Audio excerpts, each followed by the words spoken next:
The idea that Corbyn was right on Brexit and this huge loss at the last election should be blamed on the people who wanted a second referendum or a people's vote is a cancer within the left that should have been irradiated years ago. Which is why my policy on comments like this is that of Negan from The Walking Dead. I will shut that shit down, no exceptions. So let's go slow. Corbyn's position from the middle of 2016 to roughly the middle of 2019 was that there shouldn't be a second referendum and Brexit should go ahead. Then a few months later, he tried to win an election by promising to hold a second referendum. Now, can you imagine any other situation where a politician would campaign against a policy for 3 years and then try to win an election on that policy, and then when it doesn't work out, say, stupid policy? Nobody with, functioning brain cells can seriously deny that things might have gone better if Corbyn hadn't spent 3 years campaigning against his own manifesto policies. But then the obvious question is, yeah, sure, changing policies hurt him, but which policy should he have had from the start? Well, there are two broad categories for how you do Brexit. You either leave the EU and stop following EU rules, but that then creates trade barriers because of the red tape created by no longer being under the same rules system, which creates all the problems we're seeing now, which obviously hurts working class people most, and no party of the working class should ever support that. Or you adopt Corbyn's soft Brexit policy where you keep following the rules of the EU in order to protect the economy and therefore working class people,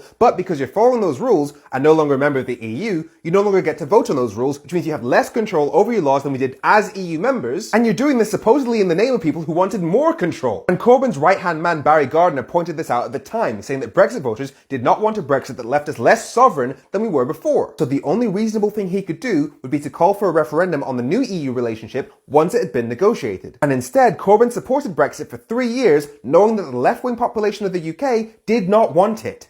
Yes, the membership of the Labour Party overwhelmingly voted to remain.